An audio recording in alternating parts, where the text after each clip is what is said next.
নমস্কার প্রিয় বন্ধুরা। তো welcome to my YouTube channel globe tube. আজকের ভিডিওটা হচ্ছে একটু অন্যরকম। আজকের ভিডিওটা একটা হিস্টোরিক্যাল ভিডিও হতে চলেছে, আর ভিডিওটা খুবই ইম্পর্টেন্ট ভিডিও হতে চলেছে আপনাদের জন্য, বিশেষ করে স্টুডেন্টদের জন্য।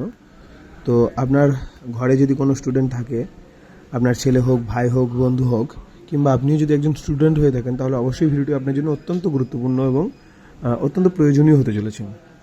তো আজকে আমরা জানবো ইতিহাসের প্রাগৈতিহাসিক ইতিহাস থেকে শুরু করে একদম মডার্ন ইতিহাস পর্যন্ত। কিন্তু আজকে পুরোটা সম্ভব হবে না। আজকে আমি কিছুটা ইন্ট্রোডাকশন দিয়ে রাখবো। আপনারা আজকের ভিডিওটা জাস্ট একটুখানি দেখুন। এরপরে যদি আপনাদের মনে হয় হ্যাঁ আমার ভিডিওটা গুরুত্বপূর্ণ হতে চলেছে, কিংবা আমার ভিডিওটি আপনাদের ভালো লাগবে, আপনারা কমেন্টে জানাবেন, তারপরেই আমি ভিডিও বানাবো। আপনারা যদি আমার ভিডিও না দেখেন, তাহলে আমি ফালতু ভিডিও বানিয়ে কষ্ট আমি আপনাদের জন্য করব না। কিন্তু আপনি যদি আমার ভিডিও ভালো লাগে, আপনি যদি চান যে আমি আরও ভিডিও পোস্ট করি, তাহলে অবশ্যই আপনাদের জন্য আমি এটুকু কষ্ট করতে প্রস্তুত আছি। তো চ্যানেলটিকে সাবস্ক্রাইব করে নেবেন যদি ভালো লাগে। তো শুরু করা যাক, বেশি দেরি না করে। আজকে এই যে আমি শুরু করছি প্রাগৈতিহাসিক যুগ থেকে, ঠিক আছে? প্রাগৈতিহাসিক যুগে কতগুলো ভাগে ভাগ করা যায় দেখুন। প্রাচীন প্রস্তর যুগ, ঠিক আছে, নব্যপ্রস্তর যুগ এবং মধ্যপ্রস্তর যুগ, যে 3 ভাগে ভাগ করা যায়। তারপরে আমরা প্রাচীন প্রস্তর যুগে ভাগ করব কোনটা। প্রাচীন প্রস্তর যুগে ইংরেজিতে কি বলে না, প্যালিওলিথিক এইজ। এই প্যালিও এবং লিথিক এই দুটো কথা নিয়ে হয়েছে প্যালিওলিথিক, অর্থাৎ প্রাচীন প্রস্তর যুগ। প্যালিও কথার অর্থ হচ্ছে যে প্রাচীন, এবং লিথিক কথার অর্থ হচ্ছে প্রস্তর। এর সময়কাল হচ্ছে আনুমানিক 50,000 থেকে 15,000 খ্রিস্টপূর্বাব্দ। এই সময়টাকে বলা হচ্ছে প্রাচীন প্রস্তর যুগ। তো খ্রিস্টপূর্বাব্দ এবং খ্রিস্টাব্দ এই দুটোর মানেটা কি, যে এটা হচ্ছে আপনার 0। এবার এই দিক দিয়ে ধরেন এটা হচ্ছে যীশু খ্রিস্টের জন্মের আগে। তো যীশু খ্রিস্টের জন্মের আগে 100, 200, 300 এরকম করে এটা হচ্ছে যে খ্রিস্টপূর্বাব্দ। আর এই দিকে যেটা যীশু খ্রিস্টের জন্মের পরে, সেটা হচ্ছে যে 100, 200, 300 এটা হচ্ছে যে খ্রিস্টাব্দ। তো এটা হচ্ছে খ্রিস্টপূর্বাব্দ, মানে এরকম করে কিন্তু প্রচুর আগে, 300 এরকম করে অনেক আগে। এটা অনেক প্রাচীন একটা সময়। সেই সময়টা হচ্ছে যে খ্রিস্টপূর্বাব্দ। তো প্যালিওলিথিক কথাটি প্রথম ব্যবহার করেন জন লুবক। এখান থেকে কিন্তু প্রচুর প্রশ্ন আসে, ইউপিএসসি থেকে শুরু করে, ডাব্লিউবিসিএস থেকে শুরু করে, ডাব্লিউবিপি কনস্টেবল, ডাব্লিউবিপি এসআই, এছাড়াও ওয়েস্ট বেঙ্গল ছাড়াও আপনার যে সেন্ট্রালের পরীক্ষাগুলো হয়, সিজিএল, সিএইচএসএল, সব জায়গা থেকে কিন্তু এখান থেকে প্রশ্ন আসে। তো প্যালিওলিথিক কথাটি প্রথম ব্যবহার করেন কে না, জন লুবক। এই যুগের কিছু নিদর্শন দেখুন। উট পাখির সন্ধান কিন্তু এই যুগে পাওয়া গেছিল।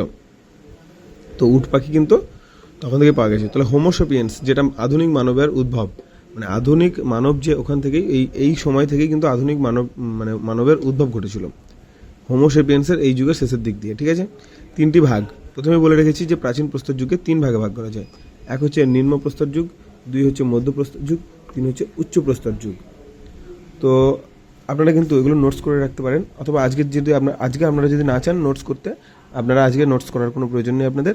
আপনারা আজকে পুরো ভিডিওটা দেখুন, তারপরে আপনারা কমেন্টে জানান যে আপনাদের আরও ভিডিও লাগবে কিনা। যদি লাগে আমি পুরো ডিটেলসে সুন্দরভাবে ভিডিও করে দেবো এবং নোটসও আপনাদেরকে প্রোভাইড করে দেবো। আপনারা ভিডিওতে স্কিপ করে মানে ভিডিও পজ করে আপনারা নোটস লিখে নিতে পারেন, অথবা আমি যদি চেষ্টা করবো আর কি আপনাদেরকে পিডিএফ দেওয়ার, ঠিক আছে? তো চলুন এবার আমরা জেনে নেব নিম্ন প্রস্তর যুগ সম্পর্কে। নিম্ন প্রস্তর যুগ মানে হচ্ছে যে প্রস্তর যুগের একদম প্রথম ধাপটা, তারপরে মধ্য, তারপরে উচ্চ। তো নিম্ন প্রস্তর যুগের মানে কোথায় পাওয়া যায় এর নিদর্শন, ঠিক আছে, এর প্রত্নক্ষেত্র আর কি। তো পাকিস্তানের সোয়ান উপত্যকা এবং উত্তরপ্রদেশের বোলান উপত্যকায়, মহারাষ্ট্রের নেভাসাতে, রাজস্থানের দিদওয়ানা, এই জায়গাগুলোতে কিন্তু নিম্ন প্রস্তর যুগের কিছু নিদর্শন পাওয়া গেছে, ঠিক আছে? তো এইগুলো ডিটেলসে জানতে গেলে কিন্তু আমাদেরকে অনেক জানতে হবে, অত ডিটেলসে আসে না। এটাই আছে যে প্রাচীন বা নিম্ন প্রস্তর যুগের কোথায় কোথায় এর যে নিদর্শন কোথায় কোথায় পাওয়া গেছে। তো আপনারা শুধু এটাই জেনে রাখবেন, পাকিস্তানের সোয়ান উপত্যকায়, উত্তরপ্রদেশের বোলান উপত্যকায়, মহারাষ্ট্রের নেভাসাতে এবং রাজস্থানের দিদওয়ানাতে। এটাও যদি আপনারা ডিটেলসে জানতে চান, তাহলে আমি সেটাও আপনাদেরকে প্রোভাইড করতে পারি। আপনারা কিন্তু সব কমেন্টে জানাবেন। তারপরে দেখুন, পাথরের তৈরি ভারী এবং অনুন্নত হাতিয়ার, মূলত হাতকুঠার, কাটারি এইসব ব্যবহার করতাম। তো নিম্ন প্রাচীন প্রস্তর যুগে যে আধুনিক হোমোসেপিয়েন্স মানুষের যে উদ্ভব ঘটে গেছে, তারা কিন্তু যে অস্ত্রগুলো ব্যবহার করতো সেগুলো কিন্তু অতটা উন্নত ছিল না, অনুন্নত এবং ভারী ছিল। হাতিয়ার মূলত হাতকুঠার বা কাঠারি এসব ব্যবহার করতো। আগুনের ব্যবহার তারা কিন্তু জানতো না এই সময় কিন্তু আগুনের ব্যবহার জানতো না। চুনা পাথর দিয়ে মেনলি কিন্তু যে অস্ত্রগুলো তৈরি হতো, হ্যাঁ, তো এই সময় আগুনের ব্যবহার জানতো না, বাসস্থান ছিল গুহা। তারা কিন্তু ঘর বানাতে জানতো না, তারা কিন্তু গুহাতে বসবাস করতো। তারপরে আসছে মধ্য প্রাচীন প্রস্তর যুগ। এর যে প্রত্নক্ষেত্র সেগুলো হচ্ছে লুনি নদী অববাহিকা, ভীমবেটকা। তো আমরা খুব অল্প সময় আগেই, কিছুদিন আগেই আমরা ভীমবেটকা ঘুরতে গেছিলাম। ভীমবেটকা কিন্তু খুব সুন্দর একটা জায়গা, যে জায়গাটাতে মধ্য প্রাচীন প্রস্তর যুগের নিদর্শন পাওয়া গেছে। এখানে এটাও ধরা হয়েছে যে ভারতবর্ষের পৃথিবীর যে আমরা এই যে আমরা ইতিহাসটা পড়ছি, এটা কিন্তু পৃথিবীর ইতিহাস। কিন্তু এইটা ভীমবেটকা এটা অবস্থিত ভারতবর্ষের মধ্যপ্রদেশে। তো এখানে কিন্তু মধ্য প্রাচীন প্রস্তর যুগের নিদর্শন পাওয়া গেছে, মানুষের ওখানকার অস্তিত্ব পাওয়া গেছে। অতএব ভারতবর্ষের যে প্রাচীন যুগ থেকে মানুষ বসবাস করছে সেটার একটা নিদর্শন এই ভীমবেটকা। তারপরে হচ্ছে গঙ্গা যমুনা উপত্যকা। তারপরে এখানকার এই যুগের হাতিয়ার ছিল হচ্ছে প্রাচীন প্রস্তর যুগের তুলনায় উন্নত এবং ক্ষুদ্র হাতিয়ার, ছুরি, ব্লেড, বুড়িন। মানুষ আস্তে আস্তে আর কি উন্নত হচ্ছে, তো আস্তে আস্তে তারা উন্নত মানের হাতিয়ারও তৈরি করতে শিখছে। তারপর হচ্ছে উচ্চ প্রাচীন প্রস্তর যুগ। প্রত্নক্ষেত্র হচ্ছে মধ্যপ্রদেশের আদমগড়, ভীমবেটকা, উত্তরপ্রদেশের চোপানি, মান্ডো ইত্যাদি। হাতিয়ার কি না মধ্যপ্রাচীন যুগের থেকে এবার আস্তে আস্তে উন্নত হচ্ছে, মধ্যপ্রাচীন প্রস্তর যুগে যা ছিল তার থেকে আরেকটু উন্নত হচ্ছে, এভাবে উন্নতি হতে থাকছে। এরপরে কি আসছে না মধ্যপ্রস্তর যুগ। মানে প্রথমে এই যে তিনটে ভাগ আমরা পড়লাম, এটা হচ্ছে যে প্রাচীন প্রস্তর যুগের ভাগ। প্রাচীন প্রস্তর যুগের ভাগ হচ্ছে নিম্ন প্রাচীন প্রস্তর যুগ, মধ্যপ্রাচীন প্রস্তর যুগ, উচ্চ প্রাচীন প্রস্তর যুগ। এরপরে আমরা পড়ব মধ্যপ্রাচীন প্রস্তর যুগ, যেটা মেসোলিথিক এজ নামে ইংরেজিতে পরিচিত। এর সময়কাল হচ্ছে এই যে এখান থেকে শুরু, মানে 50,000 থেকে 15,000 খ্রিস্টপূর্বাব্দ ছিল। এবার এটা শুরু হচ্ছে 15,000 খ্রিস্টপূর্বাব্দ থেকে 10,000 খ্রিস্টপূর্বাব্দ।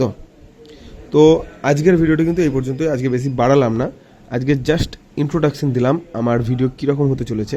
আপনাদের যদি এরকম ভিডিও প্রয়োজন হয় বা আপনারা যদি এই ভিডিওটা আপনাদের যদি খুব ভালো লেগে থাকে তাহলে কমেন্টে জানান, চ্যানেলটিকে সাবস্ক্রাইব করুন এবং আমাকে অবশ্যই কমেন্টে জানান এরকম ভিডিও আপনারা চান কিনা। তাহলে আমি অবশ্যই আপনাদেরকে সুন্দর সুন্দর ভিডিও প্রোভাইড করব, ইতিহাস আপনাদেরকে গুলে খাইয়ে দেবো, এটুকু গ্যারান্টি আমি আপনাদেরকে দিলাম।